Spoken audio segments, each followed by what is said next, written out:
Turbūt aplamai tas pirm supratims ties kūryba jau buvo ganėtinai anksti, tiktais jau mokyklai, tiktais tiek, kad jisai buvo užgožtas mokyklos, nes kai aš bandžiau rašyti ir atsimenu kažkurioj klasėj, gal kokioj 5 ar 6 man reikėjo parašyti po vasaros atostogų rašinį apie tai, ką aš veikiau per savo vasaros atostogas. Ir atsimenu, kad mokytoja tuo metu ištikrino mano darbą ir tiesiog gavau dvejetą, nes jis buvo per daug pompastiškas, nes jis buvo nelogiškas, daug nenuoseklių dalykų. Ir visa tai toksai vienu metu užgožė ir tada iš viso kūrybos atrodo netgi net negalvoju apie tai. Po to aš perėjau į kitas klasės ir vėl, man rodos, 11 klasėj bandžiau kurti, bet buvo ta pati situacija, kad tiesiog tai, ką tu kuri, tai, ką tu darai, netinka mokyklai ir tai tiesiog užsigožė. Ir kai galiausiai pabaigiau 12 klasę ir man nebereikėjo eiti pagal tuos standartus, man nebereikėjo laikyti stilistikos klaidų, man nebereikėjo žiūrėti, ar tai logiška ar ne, ar tai yra per daug pompastiška, ar ne. Tada galėjau įsilaisvinti, tada pagaliau pradėjau rašyti taip, kaip aš norėjau rašyti. Kur kaip norėjau kurti. Ir su laiku tasai dalykas, tas kūrimas pats, jisai pradėjo augti, nes supratau, kad man neužtenka vien rašyti, aš noriu biškį piešti, aš noriu biškį tapyti, aš noriu biškį gal palipdyti iš kokią pigavus molį, arba kažką noriu pasirodyti, ar noriu, pamačiau saulėlydį, kas yra banalu, bet noriu nufotkinti saulėlydį. Ir tai pradėjo augti, ir tai vis auga ir didėja. Ir galiausiai pats to nesuvokdamas, pats to nežinomus atsidūriau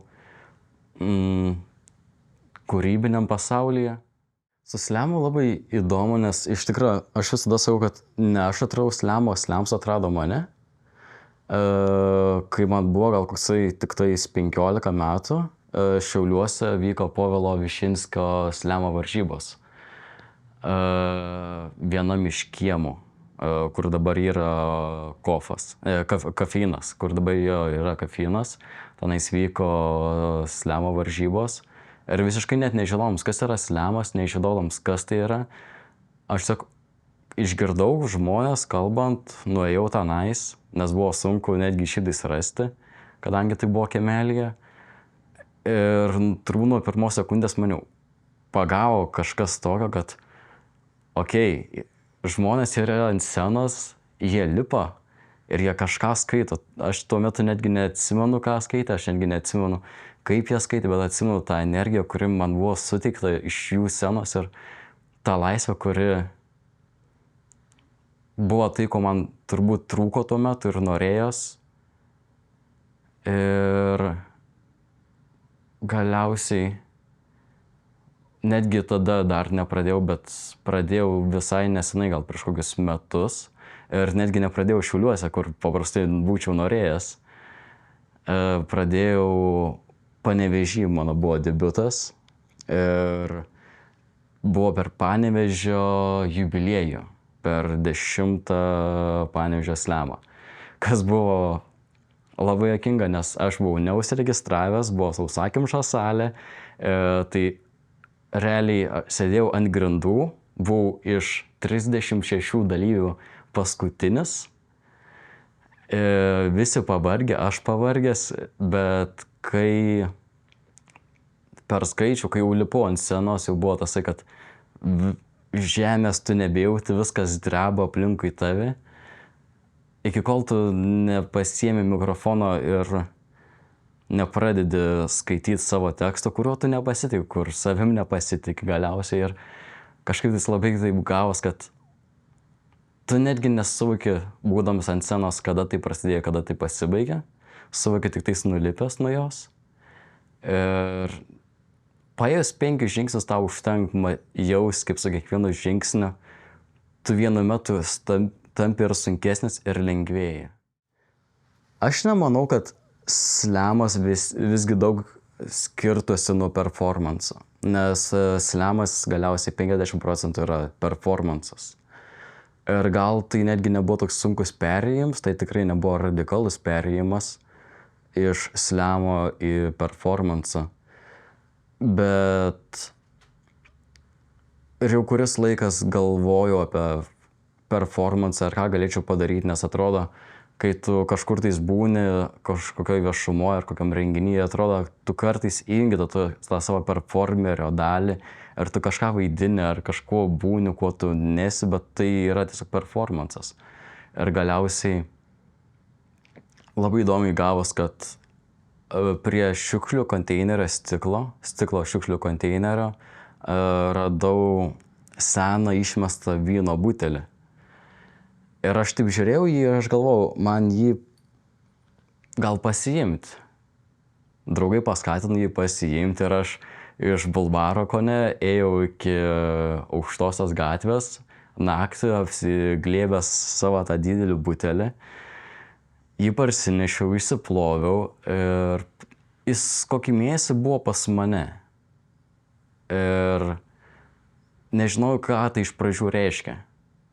Bet kažkuriuo metu aš pradėjau galvoti apie performansą ir man kilo idėja pakalbėti apie išgyvenimą, pakalbėti apie gijimą ir ką reiškia kartais gyventi.